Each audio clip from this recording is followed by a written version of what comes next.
क्या ऐसे बनेगी बात। नमस्कार, एएनवी न्यूज देख रहे हैं आप। मैं हूं आपके साथ सुनील सिंह पौरुष।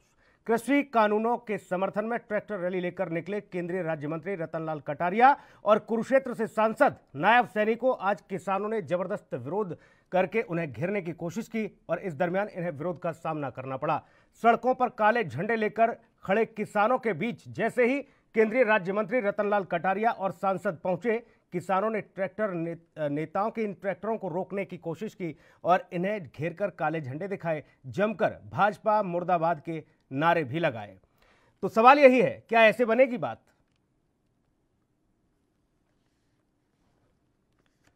जी हां, तो आपको बता दें कि किसानों के विरोध में केंद्रीय राज्य मंत्री ने जब सीधे तौर पर विरोध देखा किसानों का, तो उन्होंने इस विरोध को कवर करने की कोशिश की और कहा कि ये कुछ अराजक तत्व हैं और अराजक तत्व कभी इस तरीके की चीजें हमेशा करते हैं, खलल डालते हैं, लेकिन कभी किसान जो है वो इस तरह की चीजें नहीं करता है, ये भी कहते हुए नजर आए।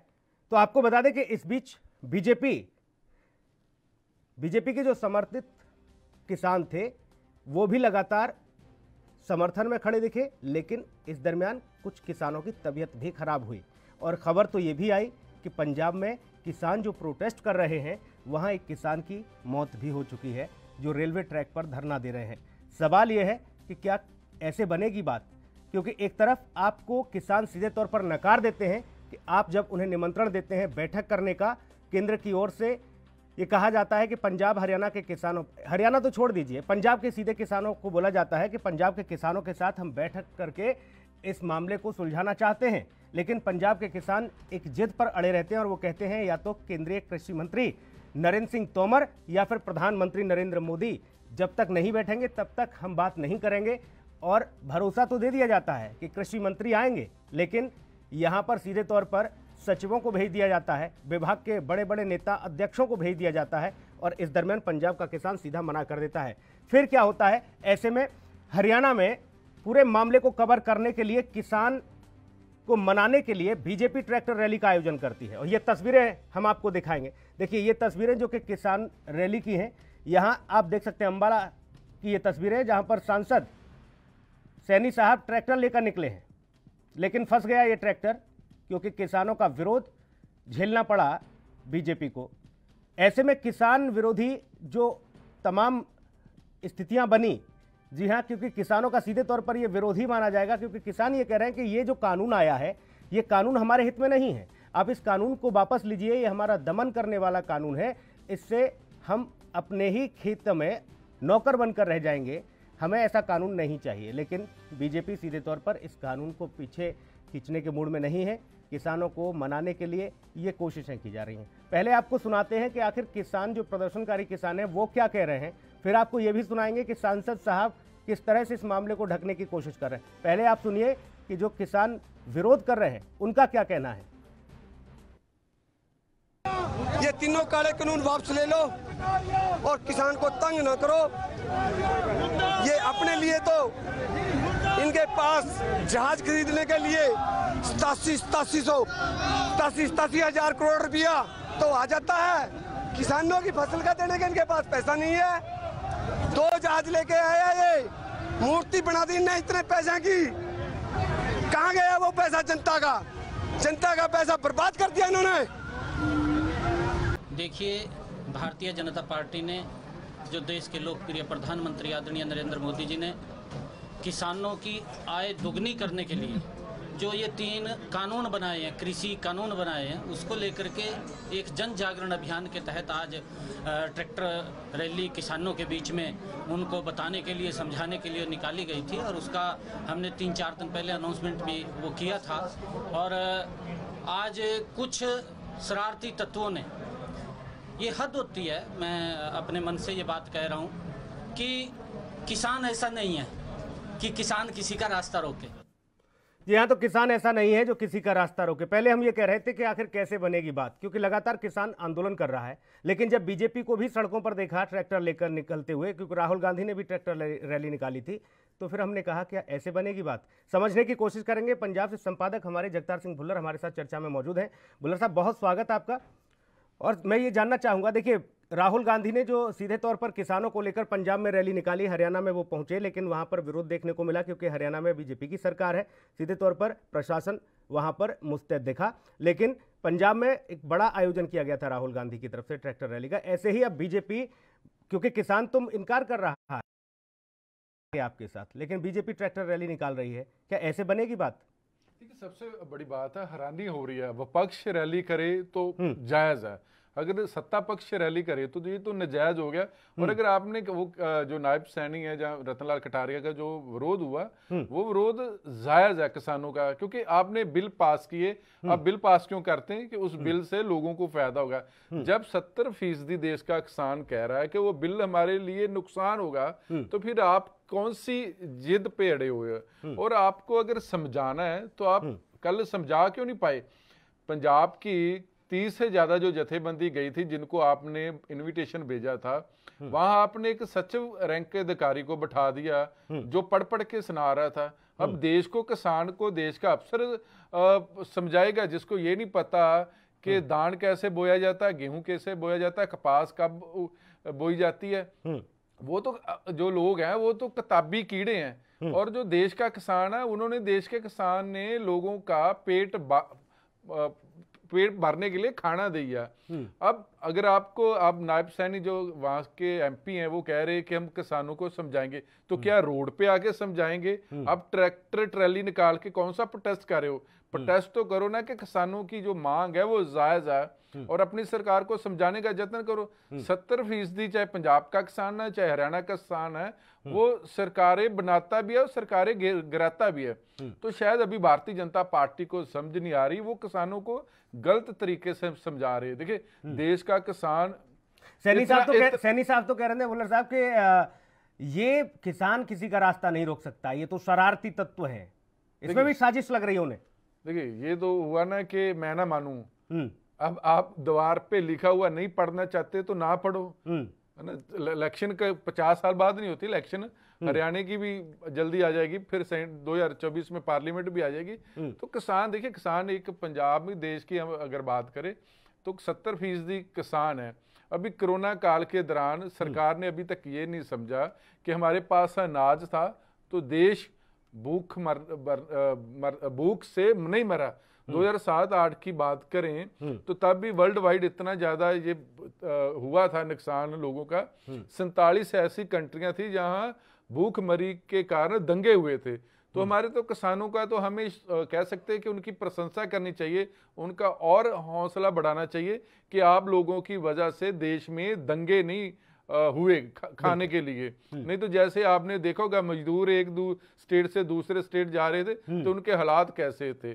तो अभी सरकार, क्योंकि नरेंद्र मोदी की सरकार है, क्योंकि उनके पास 303 से ज्यादा लोकसभा मेंबर, तो उनको लगता है कि अभी जो भी उनके कानून है वो उनको ने, अभी मुझे लगता है कि पूरे वो आले दुआले देखते हैं तो उनको ने सभी हरियाली दिखाई दे रही है। किसानों का मसला वो समझ नहीं रहे। देखिए, आपने 2 बार इन्विटेशन भेजा पंजाब का किसान का, पहली बात ये तो सरासरी गलत था। आप सिर्फ पंजाब को बदनाम करें कि हमारे बाकी स्टेटों में तो किसान खुश है, पंजाब के किसान नहीं खुश है, तो आप पंजाब के किसानों को बदनाम कर रहे हैं।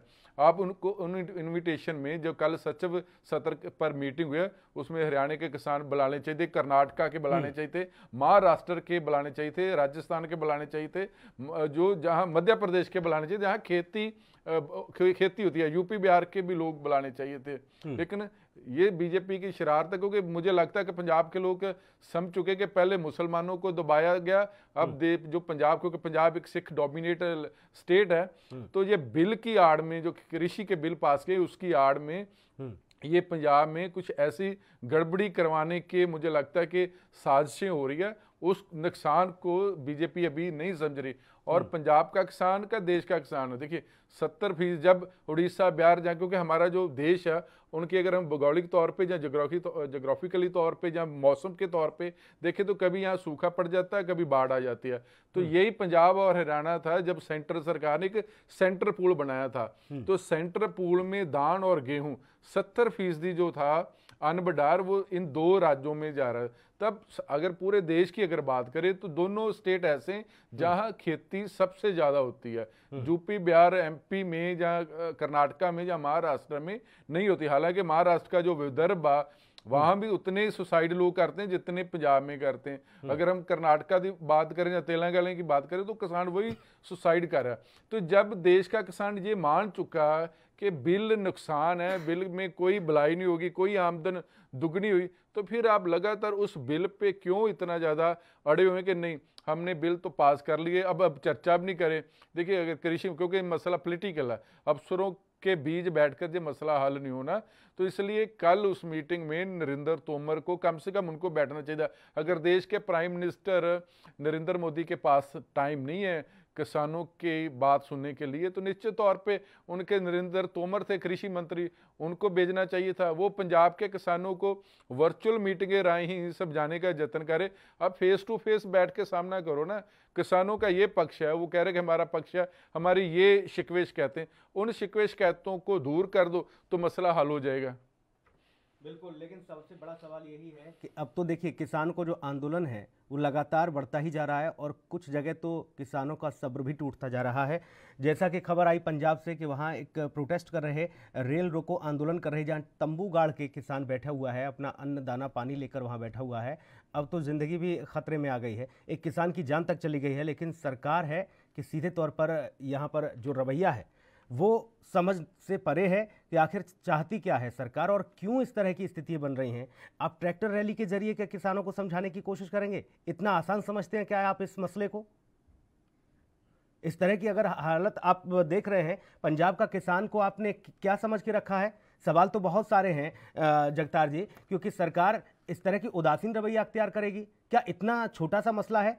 जब सदन में इस तरह का हंगामा हुआ, कोरोना काल में किसान कदम से कदम मिलाकर हाईवे पर पहुंचा, सड़कें जाम की गई, रेलवे ट्रैक बाधित हैं, लेकिन किसान रैली निकालकर आप ये जताना चाहते हो कि बहुत हल्का मसला है और जाते हैं और आप ताव देते हुए दाढ़ी मूंछों में और इस तरह की बातें करते हैं कि नहीं नहीं सब कुछ ठीक है, बाकी शरारती तत्वों का मसला है। किस तरह की बातें हैं ये बचकानी? नहीं बिल्कुल, देखिए अगर हमने सभी ने किसान की वो बाइट सुनी, वो कितना दुखी था। वो कह रहे हैं कि देश के प्राइम मिनिस्टर के पास तो 8800 करोड़ पे आ गए क्योंकि उन्होंने बढ़िया जहाज खरीद लिए।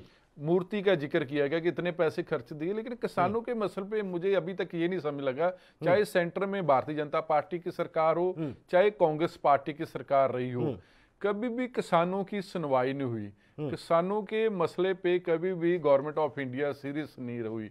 यही कारण है कि देश का जो किसान है वो सुसाइड कर रहा है। उनके पास एमएसपी, देखिए अगर छोटे के दुकानदार की बात करें हम, तो वो चाहे वो कॉपी पेन बेच रहा हो चाहे वो और कोई काम कर रहा है, तो वो फिक्स कर देता है कि भैया मुझे तो ये 5 रुपए की पीछे चीज आई थी तो मैं तो 10 रुपए की बेचूंगा। बिल्कुल, सुई बनाने वाला भी, छोटी सुई बनाने वाला भी, माचिस बनाने वाला भी, वो बंदा खुद रेट फिक्स करता। लेकिन किसान ही देश का ऐसा जो अपनी जो फसल की कीमत वो खुद नहीं निर्धारित करता, वो खुद नहीं फिक्स करता, उसको हर बार सेंटर के हल देखना पड़ता है कि सेंटर इस बार मुझे क्या 20 रुपए देंगे प्रति क्विंटल, 50 देंगे, 100 देंगे। वो सेंटर के आगे वो फरियाद या हाथ फैलाता, जबकि किसान भिखारी नहीं है।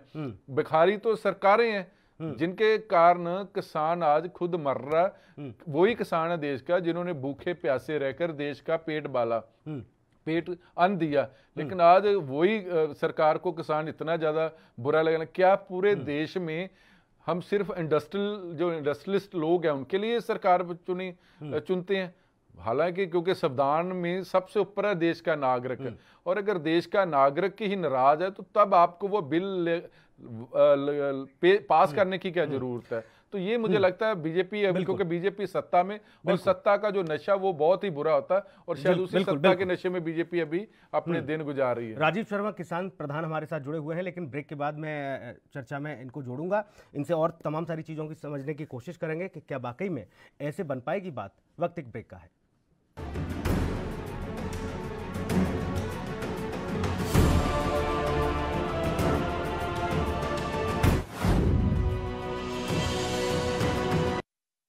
क्या आप दुबले पतले कमजोर हैं? आपकी सेहत नहीं बनती, भूख कम लगती है, वजन नहीं बढ़ता?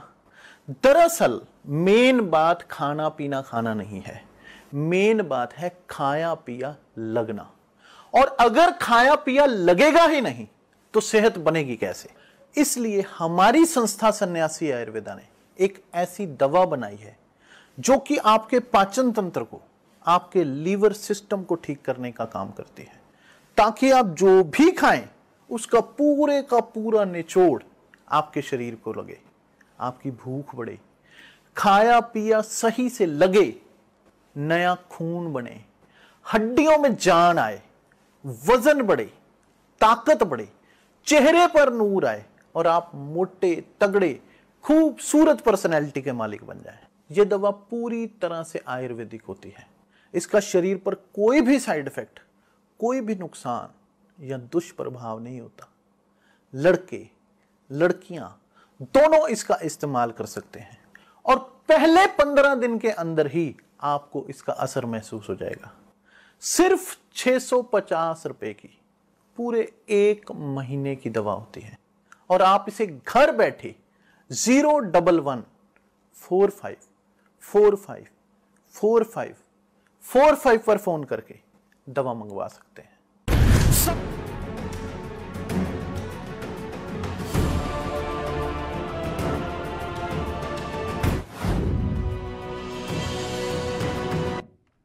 जी हाँ, क्या ऐसे बनेगी बात? लगातार इसी विषय पर हम लगातार चर्चा कर रहे हैं। पैनल में हमारे साथ मेहमान बने हुए हैं। राजीव शर्मा हमारे साथ किसान नेता भी जुड़े हुए हैं, किसान प्रधान। राजीव जी, अब बीजेपी ट्रैक्टर रैली निकाल रही है, ये बताने की कोशिश कर रही है कि भैया जो हम कानून लेकर आए हैं ये तो आपके लिए बहुत लाभदायक है, बहुत हितकारी हैं। आप क्यों फालतू में कोरोना काल में सड़क पर आंदोलन कर रहे हैं, क्यों ट्रेन रोक रहे हैं? बीजेपी के सांसद, केंद्रीय मंत्री, इन सब ने बीड़ा उठा लिया है भैया, ये तो जा रहे हैं अब सब लोगों के बीच में। राजीव जी, आवाज मिल रही है आपको?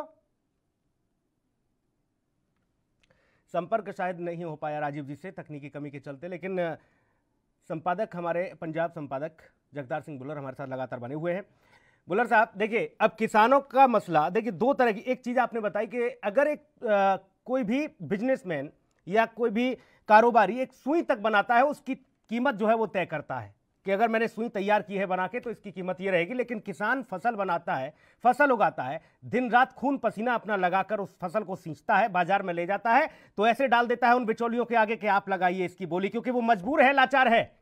भारत की आजादी से लेकर अब तक सबका विकास हुआ, सबका डेवलप हुआ, हर किसी ने आगे बढ़ने की कोशिश की, लेकिन किसान वहीं का वहीं रह गया। इसके पीछे नीति, रीति, नीयत सरकारों की जिस तरह से दिखती है वो सीधे तौर पर बताती है कि देश का किसान, देश के किसान को आज इस जगह ले जाकर खड़ा कर देना, उसकी इस हालत का जिम्मेदार कोई और नहीं, सरकारें हैं। क्योंकि देश पर जब भी कोई आर्थिक संकट आता है, जब भी कोई विषम परिस्थिति आती है, तो ये किसान ही खड़ा होता है जो उनकी भूख मिटाता है, उन्हें रोटी पहुंचाता है।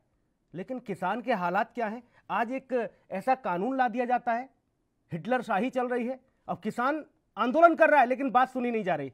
जगतार जी, बिल्कुल, देखिए, ये अब मोदी सरकार को लगता है कि जो मैंने 6 सालों में किया ना, मैंने किया, इसके पहले कभी हुआ नहीं। जिन बिल की ये बात करें ना कि कोई भी किसान कहीं भी जाके अपनी फसल बेच सकता है, ये नई बात नहीं है सर। ये बीजेपी शायद पुराना इतिहास पढ़ना नहीं चाहती, जब पुराने इतिहास को ये तोड़ मरोड़ के एक नए रूप में देना चाहती है। सर छोटू राम हरियाणा से थे, जब पंजाब में ज्वाइंट पंजाब था, जब हरियाणा हिमाचल पंजाब का पार्ट हुआ करता था बफोर आज़ादी। 1937 में सर छोटू राम ने बिल पास किया था, जो बीजेपी कह रही है आज कि हमने बिल पास कर दिया कि किसान कहीं भी जाके खेती को बेच सकता। बिचौलिए वाला सिस्टम उन्होंने खत्म कर दिया था 1937 में। देखिए, देश 1947 में आजाद होता, वो 1937 में एक्ट पास कर गए थे। ये थे वो लोग जिनको पता था कि हमारा देश को किसान की कितनी जरूरत है, कितना महत्वपूर्ण है। लाल बहादुर शास्त्री ने घर बैठे नारा नहीं दे दिया था, जय जवान जय किसान, उन नारों का मतलब था। लेकिन बीजेपी के लिए निश्चित तौर पे केंद्र के साथ साथ जगतार जी ये तो मानना होगा कि राज्यों ने भी अपनी पूरी भूमिका अदा की है। राज्य भी पीछे नहीं रहे हैं। राज्य यहां पीछे इसलिए नहीं रहे क्योंकि राज्य सरकारों को लगा कि अपने हित साधने के लिए अपने किसानों को आप जिस तरह से मना सकते हैं, उनका महिमा मंडन कर सकते हैं, उनको वादे कर सकते हैं चुनावी दरमियान, जब मैनिफेस्टो में लिख दिया जाता है हम इतना समर्थन मूल्य देंगे, हैं, हम इतनी सारी व्यवस्था, लेकिन होता कुछ नहीं है, क्योंकि किसानों के साथ सिर्फ छल और छलावा ही देखने को मिलता है। नहीं, बिल्कुल। अगर देखिए, हालांकि जो कृषि है वो स्टेट सब्जेक्ट है, लेकिन फैसला वो सेंटर करता है एमएसपी, क्योंकि स्टेट के पास इतने साधन नहीं है। अब मान लो हम पंजाब और हरियाणा की बात करें, क्योंकि दोनों एग्रीरियन स्टेट है और दोनों ने सेंटर को, आप खुद भूखे रहे पंजाब और हरियाणा के किसान, और पूरे बाकी स्टेट देश का उन्होंने पेट भरा है, लेकिन 70% ये लोग देते हैं। मसला ये है कि दोनों स्टेटों की अगर बात करें, 60 से 70 करोड़ रुपया जो दान और गेहूं का वो पंजाब से, और 40 से 55 करोड़ हरियाणा से एफसीआई खरीदता है। दोनों स्टेटों के पास इतने ज़्यादा साधन नहीं है कि वो खुद जो किसान की जो गेहूं हो या दाना वो खरीद पाए, वो सेंटर को खरीदनी पड़ेगी। अब जब अमेरिका से जब गेहूं आता था तो वो गेहूं इतना खराब था कि हमारे लोग आधे बीमारियों से मर गए थे। तब क्या बोला गया था कि एक समय के लिए अन्न को छोड़ा जाए, ना खाया जाए, लेकिन तब पंजाब के किसानों ने, हरियाणा के किसानों ने देश जो भूखा देश था उनका पेट भरा था। आज वही देश को पंजाब और हरियाणा का किसान बुरा लगने लगा। तो ये 1937 में अगर सर छोटू राम एक्ट पास करके तो मोदी सरकार ने कौन सा कर दिया। पहली बात है, आप हमें देखना पड़ेगा कि 70% किसान देश का वो किसान का, मैं तो किसान की वो जो भाषा, जो बात समझ पाता हूं। मुझे तो ये बता दें सरकारें आके कि आपने कह दिया इस राज्य से उस राज्य में आप अपनी फसल बेच सकते हैं, हिंदुस्तान के किसी भी कोने में ले जा सकते हैं। भैया, ले जाने के लिए व्यवस्था कौन करेगा उस किसान की? कैसे ले जाएगा किसान अपनी फसल को दूसरे राज्य में? जितने की फसल नहीं होगी उतने का भाड़ा देगा क्या वो? बिल्कुल। और जो टोल नाके पर जो बैठे हैं आपके सिपह सलार खाकी के, वो जाने देंगे क्या आगे? वो भी किसान का गला घोंटते हैं, वो भी नोचते हैं कि लाओ, जब तक 1500 नहीं दोगे आगे नहीं जाने देंगे। गजब बात है, गजब खेल है। राजीव शर्मा भाई, किस तरह की चिंता सता रही है, किस तरह की पीड़ा से आप लोग गुजर रहे हैं, जरा बताएं और समझाएं सरकारों को, क्योंकि ये सरकार तो सिर्फ और सिर्फ आवाज दबाने का काम कर रही है। सबसे बड़ी चिंता तो इस आ रही है कि हमारे जो हरियाणा और पंजाब में है, तो सरकार मंडी तोड़ने का काम कर रही है, क्योंकि मंडी के अंदर जो टैक्स है वो बिल्कुल खत्म। मंडी के अंदर जो टैक्स लगा दिया है, मंडी से बाहर टैक्स लगा रही है, बिल्कुल खत्म कर दिया है। इस कारण किसानों को डर है कि मंडी का जाए और किसान को पूरा रेट ना मिले बाहर, और ना ही किसी, अगर कोई बाहर फसल खरीदता है तो उसकी पैसे की गारंटी भी नहीं है। तो पैसे कैसे देगा? इस गारंटी भी नहीं सरकार ले रही है। केवल हम ये डिमांड कर रहे हैं कि हमारे पैसे की गारंटी और हमारी फसल बेचने की गारंटी होनी चाहिए। लोगों को सबसे बड़ा यही दुख सता रहा है, और इस कारण ये जो है पार्टियों का, जो आप लोग जो मांग उठा रहे हैं राजीव शर्मा, जो आप लगातार मिल रहे हैं तमाम नेताओं से, आप तो हरियाणा में चीजें देख रहे हैं, हरियाणा में सरकार है भारतीय जनता पार्टी की, ये लोग लिख के देने में इन्हें दिक्कत क्या है? मुंह जुबानी बोल देते हैं कि नहीं नहीं, हम जो व्यवस्था लेकर आए हैं वो आपको आजाद कर देगी, बेड़ियां तोड़ देगी। इसी बात को लिख के दे दो ना भैया। एमएसपी का जो प्राइस है उसको आप लिख कर दे दो। कहने से क्या हो जाता है? कहने से तो आप ये भी कह देते हैं जब चुनाव जीतेंगे काला धन आएगा तो 15-15 लाख हर एक गरीब के खाते में आ जाएगा। फिर आप लोग कह देते हैं जुमला था। गजब बात है। 14 का इलेक्शन था तो प्रधानमंत्री मोदी जी ने कहा था कि पहली कदम से मैं स्वामीनाथन रिपोर्ट लागू करूंगा और किसान को तो कर्ज मुक्त करूंगा। आज तक तो वो हुई नहीं। हम विश्वास कैसे कर लें इनके ऊपर? हमारा बिल्कुल विश्वास उठ चुका है। हम कहते हैं कि अगर आपने जो अध्यादेश लाया है उसके अंदर ये भी एक अध्यादेश और जोड़ दो, हमारी फसल की गारंटी हो और हमारे पैसे की गारंटी हो। सरकार वो लेने के लिए तैयार नहीं है, तो हम बताओ कैसे विश्वास कर लें इनके ऊपर? पिछली बार जो पीपली की गारंटी हुई थी उसको कोरोना वायरस को बढ़ाना देना, उसको परंडे किसानों के ऊपर क्या वो जायज था? कल जो नए श्रेणी में ट्रैक्टरों के ऊपर प्रदर्शन किया नारायण में, क्या वो कोरोना वायरस नहीं? कल नहीं था वो कोरोना वायरस, तो उसको सरकार को रोक दी। क्या वो किसानों के लिए कोरोना वायरस है? नए श्रेणी के लिए नहीं है। और ये कल जो इतना बड़ा प्रदर्शन किया है, एक किसान की मौत हो गई किसान ट्रैक्टर के ऊपर, और नए श्रेणी ने उठ के नहीं देखा कि हमारे किसान की मौत हो गई, हम अपनी स्थगित कर दें अपनी यात्रा। वो किसानों के किसान आगे बढ़े तो कम से कम उसकी हालात देख लेते। जब वो मर गया तो उसको देखने के लिए गया तो किसानों को उल्टा तोड़ दिया कि किसानों ने उसकी हत्या करी है। 302 के मुकदमे दर्ज कर दिए गए हैं।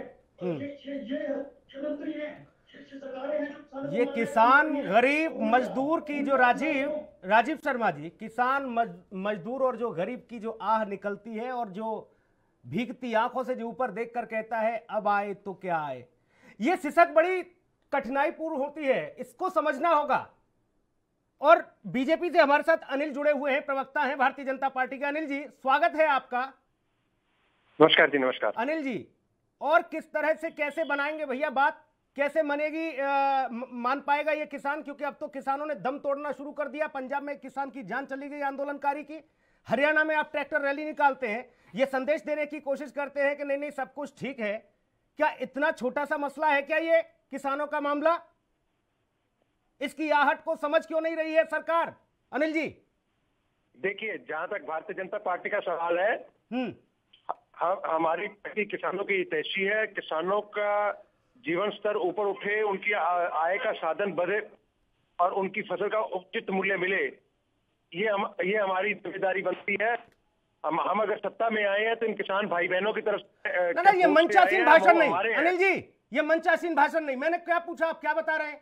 मालूम है कि आप किसान हितैषी हैं, इसीलिए तो आप ये कानून लेकर आए हैं। इसमें जो किसान प्रावधान चाह रहा है वो प्रावधान क्यों नहीं कर रहे हैं आप? क्यों नहीं वो प्रावधान कर पा रहे हैं? देखिए, इसीलिए ही बातचीत हमारे को जो लगा वो हमने किया। मैं समझूंगा आपसे और तमाम पहलुओं को। एक ब्रेक के लिए रुकना होगा, आप सब बने रहिएगा मेरे साथ।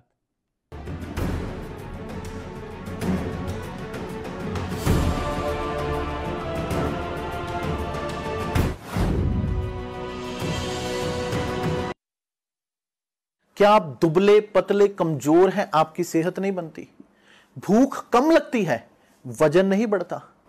दरअसल मेन बात खाना पीना खाना नहीं है, मेन बात है खाया पिया लगना। और अगर खाया पिया लगेगा ही नहीं तो सेहत बनेगी कैसे? इसलिए हमारी संस्था सन्यासी आयुर्वेदा ने एक ऐसी दवा बनाई है जो कि आपके पाचन तंत्र को, आपके लीवर सिस्टम को ठीक करने का काम करती है, ताकि आप जो भी खाएं उसका पूरे का पूरा निचोड़ आपके शरीर को लगे, आपकी भूख बढ़े, खाया पिया सही से लगे, नया खून बने, हड्डियों में जान आए, वजन बढ़े, ताकत बढ़े, चेहरे पर नूर आए और आप मोटे तगड़े खूबसूरत पर्सनैलिटी के मालिक बन जाएं। यह दवा पूरी तरह से आयुर्वेदिक होती है। इसका शरीर पर कोई भी साइड इफेक्ट, कोई भी नुकसान या दुष्प्रभाव नहीं होता। लड़के लड़कियां दोनों इसका इस्तेमाल कर सकते हैं और पहले 15 दिन के अंदर ही आपको इसका असर महसूस हो जाएगा। सिर्फ 650 रुपए की पूरे 1 महीने की दवा होती है और आप इसे घर बैठे 01145454545 पर फोन करके दवा मंगवा सकते हैं। सबसे अलग अंदाज, हम बनेंगे आपकी आवाज, सवालों की धार, खबरों की बौछार, सिर्फ मेरे साथ एएनबी न्यूज पर।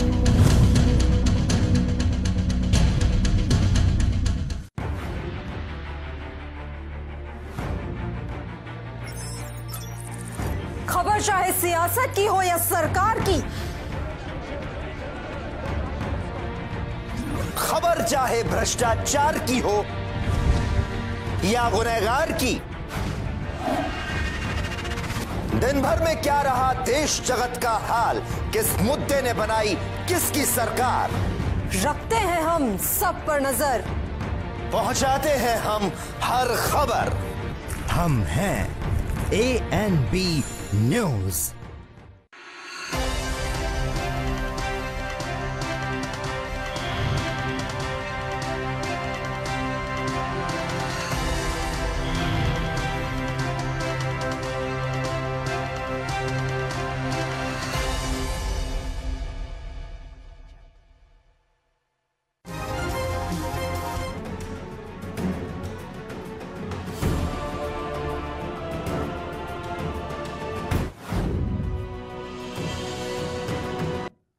ब्रेक के बाद स्वागत है आपका। किसानों का मसला, अन्नदाताओं का मसला, और सवाल यही कि क्या ऐसे बनेगी बात। लगातार चर्चा कर रहे हैं और समझने की कोशिश कर रहे हैं कि आखिर क्यों संवेदनहीन होती जा रही हैं सरकारें, क्यों संवेदना नहीं दिखा रही, और किसान अब दम तोड़ना शुरू कर दिया है।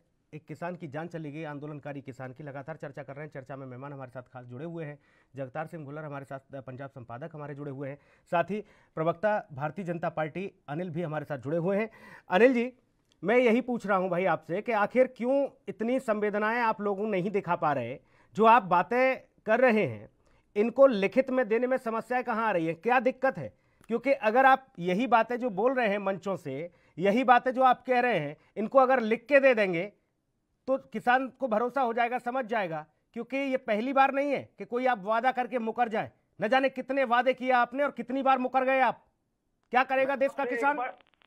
एक बार आप समझ लीजिए, भारतीय जनता पार्टी ने कोई वादा जी, कोई वादा खिलाफी नहीं कही, किसी वादे से मुकरे नहीं है। ये आपका ये जो कहना है ये बिल्कुल गलत है।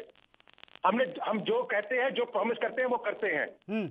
रही बात हम किसानों के प्रति संवेदनशील, हमसे ज्यादा संवेदनशील कोई है ही नहीं। कांग्रेस ने बड़ा गर्व करके रखे, आज क्यों किसान की बदहाली में है? कभी किसान को वोट बैंक की राजनीति के अलावा उसका भड़क भी सोचा ही नहीं है कांग्रेस ने। आज किसान बदहाली में आजादी के इतने साल बाद हुई तो उसके लिए बीजेपी जिम्मेदार है? हम तो अभी सत्ता में आए हैं। अनिल सरीन जी, आपने कहा कि हम तो कभी वादा खिलाफी करते नहीं, हम तो किसानों के मसीहा बन के आए हैं, वादा पूरा करते हैं। इतने सारे विषय हैं कि मैं शायद अगर गिनाने बैठूंगा तो चर्चा का समय भी समाप्त हो जाएगा। कैसी बात कर रहे हैं आप? मैं आपके हर चर्चा का ये सब बातें नहीं, नानी के आगे ननिहाल की बात नहीं। कैसी बातें कर रहे हैं अनिल सरीन आप? जवाब देने के लिए तैयार बैठा हूं। कैसी बातें कर रहे हैं? मत लगाइए। आपने क्या रोजगार का वादा जो किया था पूर्ण हो गया? क्या आपने कारोबार लगाने का वादा किया था वो पूर्ण हो गया? आपने शिक्षा के क्षेत्र में बदलाव लाने की बात कही थी, पूर्ण हो गया? आपने देश से गरीबी भुखमरी मिटाने की बात कही थी, पूर्ण हो गया? कैसी बातें कर रहे हैं अनिल सरीन? माफी मांगनी होगी आपको देश के मजदूर, किसान और गरीबों से। इस तरह की बातें करके आप लोगों को धोखा नहीं दे सकते अनिल सरीन। बिल्कुल आप गलत बयानी कर रहे हैं। आपको अगर इस विषय पर चर्चा करनी है तो आप कोई समय रख लीजिए, मैं आपको एक मैं वही कह रहा हूँ अनिल सरीन, मैं वही कह रहा हूँ। आप तो आंकड़े निकाल के लेके आएंगे, मैं मुंह जबानी बता दूंगा आपको। आप आंकड़े आप स्टडी करके आइए, गूगल पढ़कर आइए। आप जब भी समय रखिए, आप समय अभी इस तरह की स्थिति हो जाती है, आप अभी इस समय तरह तय की स्थिति कीजिए। हो जाती है जब इनसे सवाल पूछ लिए जाते हैं तो कहते हैं नहीं हमें समय दे दीजिए। सवाल है, किसान हमारे हैं, हम उनके प्रति पूरी तरह संवेदनशील है। उनकी जो भी समस्या है उनको हल करना हमारी वचनबद्धता है। साहब सुन लीजिए। सरीन साहब, मेरा एक आपसे सवाल है। भारतीय किसान संघ को आप जानते हो? जी हाँ, जानता हूँ। उन्होंने एक प्राइम मिनिस्टर साहब को लेटर लिखा है 22 सितंबर को जी। उन्होंने 4 बातें लिखी है जी। शायद अब 4 बातों में आपको मैं 2 ही बताऊंगा, बाकी आपके पास भी लेटर होगा क्योंकि आप भी निश्चित तौर पे आरएसएस के साथ जुड़े होंगे। उन्होंने पहला जो अपनी सजेशन दी है, उन्होंने बोला है कि कृषि उपज की कहीं भी होने वाली खरीद को कम से कम समर्थन मूल्य पर खरीद की गारंटी कानूनन मिले, इसके लिए अलग से कानून बनाया जाए। क्या आप आरएसएस के जो सेल है भारतीय किसान संघ उसके साथ सहमत हो या नहीं? अच्छा, और दूसरा प्रश्न मेरे सर पहले दे दो, पहले का जवाब दे दो, पहले का जवाब दे दो सरीन साहब। आप दूसरे प्रश्न पूछ लीजिए, मैं एक ही बार में जवाब देता हूँ आपको। नहीं, हमारे पास टाइम है सर, आप एक बार एक का जवाब दे दो, फिर मैं दूसरे पे आ जाता हूँ। देखिए, अभी जो हमारे जो किसान के हित में बिल आए हैं वो किसान की आय बढ़ाने के लिए है। हमने जो प्रेजेंट सिस्टम है उसको खत्म नहीं किया है।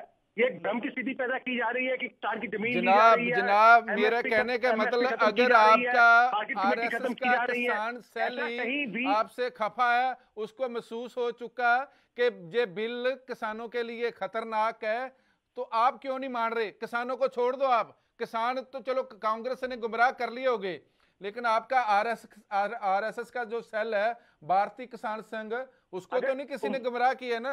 राहुल गांधी ने नहीं गुमराह किया होगा, कैप्टन अमरिंदर सिंह ने गुमराह नहीं किया होगा, भूपिंदर सिंह हुड्डा ने नहीं गुमराह किया होगा। उनके अगर कोई सुझाव तो गवर्नमेंट लेवल पे उसका तो सर सुझाव आपको तो मानना अगर सुझाव दिए तो निश्चित तौर पे बिल में कमी है। देखिए, हम तो अब भी कह रहे हैं भैया, जो अभी बिल आए हैं उसमें भी आप और बेहतरी करने के लिए सुझाव देना चाहें दीजिए, हम उसको भी बेहतर करने के लिए तैयार हैं। वही तो किसान कह रहे हैं ना सर, एमएसपी का कानून लेके आ जाओ ना, 4 आ जाए, यहाँ 3 बिल आए हैं वहां 4था बिल आ जाएगा। हम भी तो यही कह रहे हैं भाई, एमएसपी रहेगी सर, रहेगी, कि एमएसपी रहेगी, तो उसको मैं लिखती भी दे दो ना, कानून बना दो। 6 महीने की फसलों का अब छोड़ दो, देश के मूल्य किसान को किया छोड़ है। दो, विपक्ष को छोड़ दो, कम से कम आपकी जो आरएसएस है, जो आपकी जननी है, उसकी तो मान लो। अरे भाई साहब, अभी उससे पहले अभी सोना जो है, धान जो है, उसका समर्थन मूल्य पे हम खरीद रहे हैं पंजाब और हरियाणा में, और अगली 6 फसलों के लिए एमएसपी हमने डिक्लेयर कर दी है। हमारी वचनबद्धता ही तो है कि एमएसपी के ऊपर माल बिकना चाहिए। देश के किसान को जैसे आपने कानून दे दिया, ऐसे आप वो वचन भी दे दो ना जो हरियाणा में दे रहे हो, मंडी में जाके चुपचाप वो भी दे दो। क्या दिक्कत है उसमें अनिल सरीन साहब? वो वचन वहां पे भी दे दो ना, सबके सामने कानून के साथ साथ, कि हम निर्धारित करते हैं। आप ये बताइए, अभी धान एमएसपी खरीदा जा रहा है या नहीं खरीदा जा रहा? मैं साक्ष्यों पर बात करता हूं अनिल सरीन। अभी जो मैं है प्रामाणिकता पे ये बता दूंगा, दिखा दूंगा कि हरियाणा का किसान हो या पंजाब का किसान हो, वो आपकी ट्रैक्टर रैली के समर्थन में नहीं आएगा। वो काले झंडे लेकर पहुंचा है वहां, वो किसी पार्टी का वक्ता नहीं है, प्रवक्ता नहीं है, वो किसान है जो काले झंडे लेकर पहुंचा है। ये केवल चंद लोग जो काले झंडे दिखा रहे हैं, ये पूरे किसान नहीं है, केवल यही किसान नहीं है। ठीक है, रामकिशन गुर्जर पूर्व विधायक कांग्रेस हमारे साथ मौजूद है। गुर्जर साहब बहुत स्वागत आपका। चंद लोग हैं जो बीजेपी के प्रवक्ता कह रहे हैं कि ये चंद लोग हैं जो गुमराह कर रहे हैं और घुमाने की कोशिश कर रहे हैं किसानों के मसले पर, सीधे तौर पर आरोप कांग्रेस पर। मैं ये कहना चाहता हूँ, इन्होंने आंखों पे पट्टी बांध रखी है। हरियाणा का किसान सड़कों के ऊपर है और इनको दिखाई नहीं दे रहा। चंद किसान बता रहे हैं वो, इनके एमपी, इनके मंत्री, उनको आप गलत बयानी कर रहे हैं एंकर साहब। ये कहीं जाली नहीं कहा आपको। अनिल सैनी साहब आप कह रहे हैं कि वो तो चंद लोग हैं। मैंने कहा चंद कहा है शब्द, आप जाली से अपने मेरे शब्दों को गलत मत कीजिए। अरे आप ही तो कोट, मैं आप ही के शब्दों को कोट कर रहा हूँ। मैंने सुन लीजिए, गुर्जर साहब को सुनिए पहले आप। मैंने कहा चंद किसान कहा है, चंद किसान ही बता रहा हूँ प्रभु। काम करना चाहिए मालिक, माई बाप, आप तो सरकार है अनिल सरीन। नहीं, इतनी उत्तेजित मत हुई। आप सरकार है, इतने उत्तेजित मत हुई। आप गरीबों की पीड़ाओं को नहीं समझ रहे हैं। चंद किसान लोगों, मैंने कहा है चंद किसान। चंद किसान कहा है, आप जाली बोलने शुरू हो गए उसको। आप एक बात पे ध्यान दें, पहले सुन ले, ऐसी बात विपक्ष को सुन ले। ये कहते हैं हम किसानों का भला कर रहे हैं, जिनका भला कर रहे हैं उनकी बात को तो सुन लो। जिनका भला करने चाहते हैं उनको तो साथ में बता दो। खाली झूठ, फरेब, झूठी राजनीति करते हैं। मेरे पास इनकी आवाज नहीं। अल्टीमेटम तो आपको भी दे दिया गया है, कांग्रेस को भी अल्टीमेटम दे दिया किसानों ने कह दिया है कि जो वादे पंजाब में अमरिंदर सिंह करके आए थे, अब वो भी अपने वादे पूरे करें, नहीं तो आंदोलन उनके खिलाफ भी होगा। और कांग्रेस के लिए सीधे तौर पर ये अल्टीमेटम है किसानों का। किसान अब कह चुका है कि केंद्र हो या राज्य हो, कोई भी अगर कुठाराघात करेगा तो ये बर्दाश्त नहीं होगा। ये जो किसान, जो कांग्रेस के वक्ता बोल रहे हैं, इनसे जरा ये पूछ लीजिए कि तब किसान अनिल जी पूरा मौका मिलेगा, आपको अवसर मिलेगा, थोड़ा सुनने का मादा रखिए। मुझे उनकी आवाज नहीं आ रही। नहीं, उनकी दर्शकों तक आवाज जा रही है। आप थोड़ा सा हिम्मत रखिए, धैर्य रखिए, मैं पूछ लूंगा आपसे। हो सकता है तकनीकी कमी के चलते आप तक आवाज नहीं पहुंच पा रही हो गुर्जर साहब की। आप थोड़ा धैर्य रखिए, जब आपकी बारी आएगी तो आप बोलना। जी गुर्जर साहब, कल नारायणगढ़ में क्या हुआ आपके सामने? किसानों को गुंडा बताया जाता है, और ये जो बीजेपी किसान रैली कर रही थी उसके अंदर नारायणगढ़ के एक बुजुर्ग है जिनकी मौत होगी, हार्ट अटैक से हुई या जो भी कारण हुए, अब वो भी किसानों के ऊपर केस दर्ज किए जा रहे हैं। रात को 1-1 बजे किसानों के यहाँ रेड मार के उनको घर से उठाया जा रहा है, कत्ल का मुकदमा दर्ज कर रहे हैं, 302 का मुकदमा दर्ज किया जा रहा है, जो कि आप कहीं भी देख सकते हैं। आज किसान, गुर्जर साहब, आज किसान जहां खड़ा है, आज किसान की जो स्थिति, हालात, जो परिस्थिति है देश की आजादी के बाद से, कितना जिम्मेदार हैं आप? सीधे तौर पर आपसे सवाल, कोई इफ एंड बट नहीं। आपकी जिम्मेदारी कितनी है इस किसान को उस कगार पर पहुंचाने के लिए, बताएं आप। सकता है, मैं ये नहीं कह रहा कि भाई कांग्रेस ने क्या किया और बीजेपी ने क्या किया। आज ये काला कानून, ये जो 3 कानून कौन लेके आया, मेरा सवाल ये है। और आज के दिन सत्ता में कौन लोग बैठे हैं, तो उन्हीं से तो जवाबदेही होगी।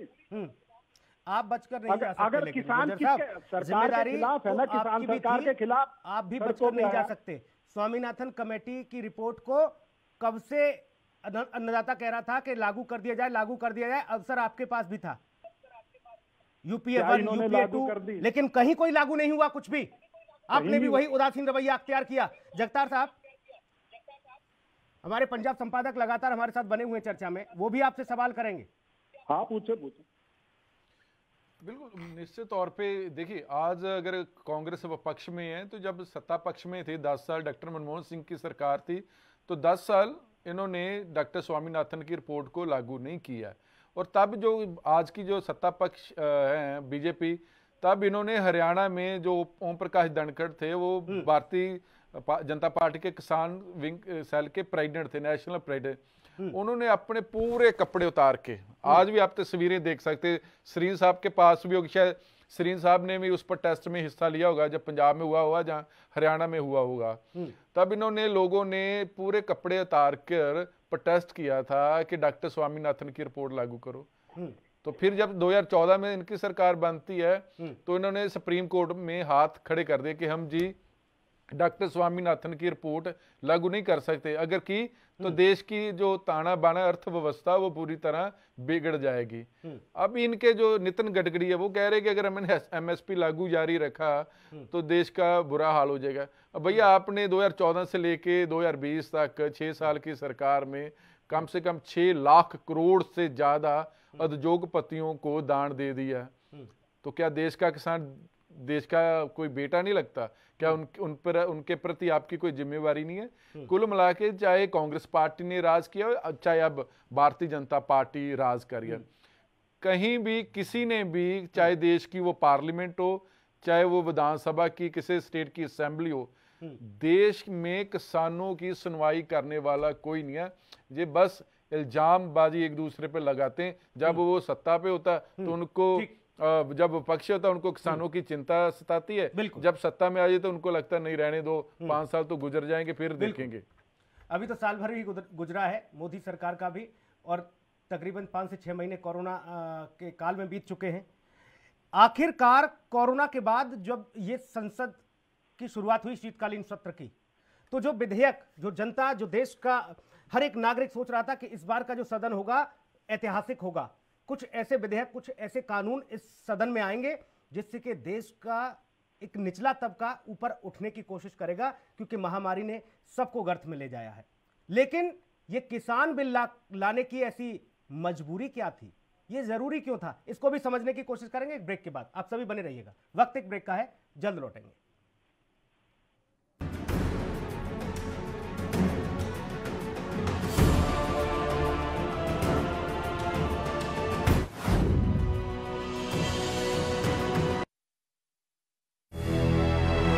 लखनऊ से लेकर चंडीगढ़ तक, मुंबई से लेकर रायपुर तक, क्या है राजनीति की हलचल, क्या है समाज का मिजाज।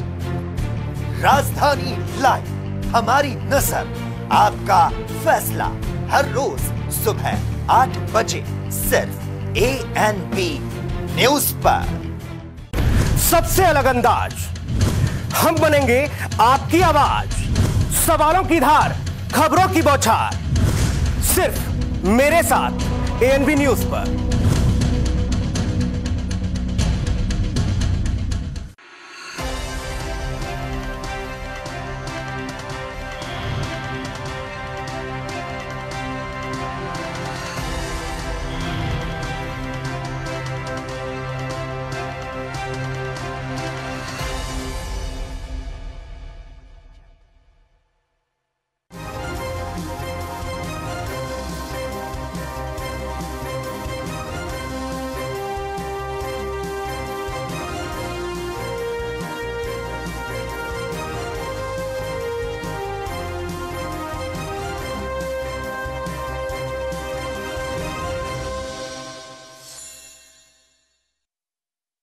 क्या आप दुबले पतले कमजोर हैं, आपकी सेहत नहीं बनती, भूख कम लगती है, वजन नहीं बढ़ता? दरअसल मेन बात खाना पीना खाना नहीं है, मेन बात है खाया पिया लगना। और अगर खाया पिया लगेगा ही नहीं तो सेहत बनेगी कैसे। इसलिए हमारी संस्था सन्यासी आयुर्वेदा ने एक ऐसी दवा बनाई है जो कि आपके पाचन तंत्र को, आपके लीवर सिस्टम को ठीक करने का काम करती है, ताकि आप जो भी खाएं उसका पूरे का पूरा निचोड़ आपके शरीर को लगे, आपकी भूख बढ़े, खाया पिया सही से लगे, नया खून बने, हड्डियों में जान आए, वजन बढ़े, ताकत बढ़े, चेहरे पर नूर आए और आप मोटे तगड़े खूबसूरत पर्सनैलिटी के मालिक बन जाएं। यह दवा पूरी तरह से आयुर्वेदिक होती है। इसका शरीर पर कोई भी साइड इफेक्ट, कोई भी नुकसान या दुष्प्रभाव नहीं होता। लड़के लड़कियां दोनों इसका इस्तेमाल कर सकते हैं और पहले 15 दिन के अंदर ही आपको इसका असर महसूस हो जाएगा। सिर्फ 650 रुपए की पूरे 1 महीने की दवा होती है और आप इसे घर बैठे 01145454545 पर फोन करके दवा मंगवा सकते हैं। लखनऊ से लेकर चंडीगढ़ तक, मुंबई से लेकर रायपुर तक, क्या है राजनीति की हलचल, क्या है समाज का मिजाज। राजधानी लाइव, हमारी नजर, आपका फैसला, हर रोज सुबह 8 बजे सिर्फ ANP न्यूज पर।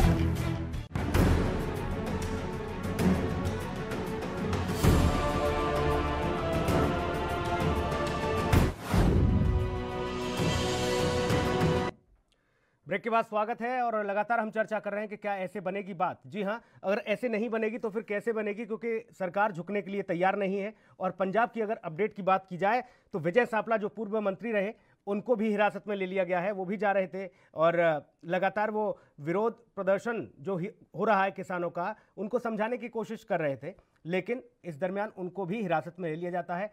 और चर्चा की अगर बात की जाए तो हमारे साथ प्रधान संपादक पंजाब डेस्क जगतार सिंह भुल्लर हमारे साथ लगातार बने हुए हैं। भुल्लर साहब, एक और अपडेट, सांपला साहब को भी हिरासत में लिया गया? बिल्कुल निश्चित तौर पे। देखिए, कल भी जब मीटिंग हुई थी वर्चुअल, तब भी जो किसान थे वो बीजेपी के जो मंत्री आए थे उनके खिलाफ बोले थे। आज जो विजय सांपला को पूर्व केंद्रीय मंत्री रह चुके हैं, उन्होंने जलालाबाद जाना था कहीं, लेकिन किसानों ने उनको रास्ते में रोक लिया और हालात को देखते हुए पुलिस को विजय सांपला को रास्ते में लेना पड़ा, क्योंकि वो वहां जलालाबाद किसी दलित नौजवान की मृत्यु हो गई थी, वहां जाना चाहते थे।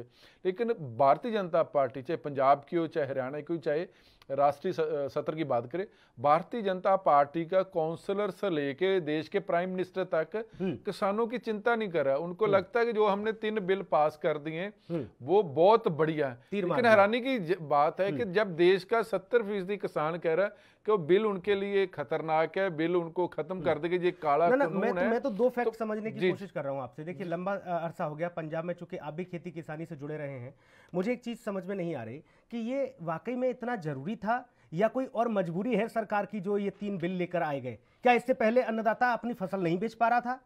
देखिए, सबसे आपने ना स्टार्टिंग में ये बात बोली थी कि किसान तो कहीं भी जाके बेच सकता है, लेकिन है ना, व्यवस्था नहीं है।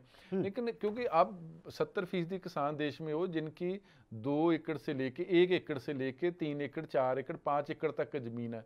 आज अगर हम बात करें, अगर हम यहीं की बात करें, सरंद का एक किसान है जिसकी जमीन, उसके पास खेती के लिए सिर्फ वो 3 एकड़ या 4 एकड़ है, तो वो क्या जाके यूपी में या दिल्ली में गेहूं या धान बेच सकता है? वहाँ अगर वहाँ मंडी मिलेगी उसको, वहाँ 2 दिन का किराया पड़ जाएगा, वहाँ उसको स्टॉक करना पड़ेगा, होल्डिंग रखनी पड़ेगी, ट्रांसपोर्ट का खर्चा होगा, पहले उसको एक गाड़ी का इंतजाम करना पड़ेगा, दिल्ली तक आपके उसके आने जाने के 2000 रुपये का तो टोल टैक्स लग जाएगा। ठीक है, तो वो क्या दिल्ली उसके 3-4 दिन लगेगा, जब यूपी बिहार में जाके बेचेगा तो वो व्यवस्था कौन करेगा? ये बिल्कुल फेंकू बातें हैं, ग्राउंड लेवल पे ये कभी भी कामयाब नहीं हो सकती। रही बात कोरोना काल की आड़ में, पहली बात है कि आपको जो आपने जून में ऑर्डिनेंस पास किए वो उसकी जरूरत क्या थी, इतनी इमरजेंसी क्या थी? आप सीधा जब पार्लियामेंट का सत्र हो तब बिल पेश कर सकते, लेकिन कोरोना काल की आड़ में भारतीय जनता पार्टी ने देश के किसानों के साथ बहुत ही बुरा किया। 3 बिल आपने जबरदस्ती पास कर दिए, राज्यसभा में आपने टीवी की आवाज को म्यूट कर दिया, उसके बाद लोग वहां वोटिंग चाहते थे वो नहीं करवाई। तो कहीं ना कहीं लगता है कि जो विपक्ष और जो किसान वो कह रहे कि जो बड़े बड़े देश के औद्योगिक घराने हैं उनको फायदा देने के लिए ये बिल पास किए। चरित्र जो है वो किसी के भी समझ नहीं आ रहा। जब आप एक तरफ ये भरोसा दिलाने की कोशिश करते हैं और आप प्रधानमंत्री के पद पर बैठकर इस बात को कहते हैं ये किसानों के लिए बड़ा ही हितकारी बिल है, ये बड़ा ही लाभदायक कानून है, तो फिर इसको अमल में लाने के लिए आप उसमें संशोधन क्यों नहीं कराते? ये बातें जो आप बोल रहे हैं उसको लिखित में क्यों नहीं देते, ताकि देश का किसान मजबूती के साथ ये कह सके कि हमारे देश के प्रधानमंत्री ने ये व्यवस्था की। आप अपने बयान में बोलकर अगर चले जाएंगे, कल को क्या करेगा किसान? क्योंकि कानून तो आपके मन मुताबिक तैयार हुआ, उसमें तो किसान की मनमर्जी का तो कुछ भी नहीं रखा गया। आपने बुलाकर विपक्ष को भरोसे में नहीं लिया, आपने बुलाकर किसानों के तमाम जो बड़े किसान नेता हैं उनको आपने भरोसे में नहीं लिया। एकाएक जब 6 महीने बाद 7 महीने बाद सदन की कार्रवाई शुरू होती है, शीतकालीन सत्र होता है, आप 3 अध्यादेश ला देते हैं, पास हो जाता है क्योंकि आपके पास मैंडेट है। तो इस तरह की जो तानाशाही है उसको भी समझने की कोशिश करेंगे। इस वक्त बाल मुकुंद शर्मा हमारे साथ कांग्रेस प्रवक्ता है। मुकुंद साहब, बहुत स्वागत है आपका। जी धन्यवाद। किसान आंदोलन कर रहा है और बीजेपी ट्रैक्टर रैली निकाल रही है, कह रही है कि नहीं हम तो देखिए आपके लिए जो बिल लेकर आए हैं बहुत बढ़िया है, सब कुछ बहुत अच्छा होगा, आप जो है पहले से और धनाढ्य हो जाएंगे। किसानों को यह भी कहा जा रहा है क्योंकि वो मानते हैं कि किसान बड़ा धनाढ्य है। और दूसरी बात कि उनको ये भी समझ में नहीं आ रहा कि लगातार पंजाब में रेल रोको आंदोलन चल रहा है किसानों का, और जो टोल नाके पर जाम हो रहा है, वो कह रहे हैं कि ये कुछ लोग हैं कांग्रेस के जो इन्हें भड़का रहे हैं किसानों को। किसान तो ऐसा है ही नहीं हमारा। देखिए, जो सत्ता पक्ष के लोग हैं इन्होंने आंखें बंद कर रखी हैं और कान बंद कर रखे हैं और मुंह खोल रखे हैं अपने। ये जिस तरीके की बात कर रहे हैं, इनको खुद अपने ऊपर भरोसा नहीं है, अपनी व्यवस्था पर भरोसा नहीं है। जो प्रजातंत्र में विपक्ष का काम होना चाहिए, सड़कों पे आना या अपनी बात का रखने का एक प्रोटेस्ट करना, वो प्रजातंत्र में विपक्ष करता रहता है, या जो पीड़ित पक्ष होता है वो करता है। ये तो अराजकता फैला रहे हैं। जिस तरीके से ट्रैक्टर रैली निकालना, ट्रैक्टर को लेकर के भीड़ की इकट्ठी करके सरकार क्या दिखाना चाहती है? सरकार के पास बहुत से सोर्सेज है, बहुत तंत्र हैं, वो अच्छे अगर इस चीज में गुण हैं, ये इतना अच्छा विधेयक है तो सरकार के पास अपने सोर्सेज हैं, सरकार लोगों को बताए। ठीक है, आप लोग भी लगातार अब तो किसानों के साथ खड़े दिख रहे हैं, आप भी किसान के पुत्र और किसान ही बनते हुए नजर आ रहे हैं सड़कों पर। लेकिन इसके पहले जब आपको अवसर मिले थे तो आपने भी किसान की अनदेखी की थी।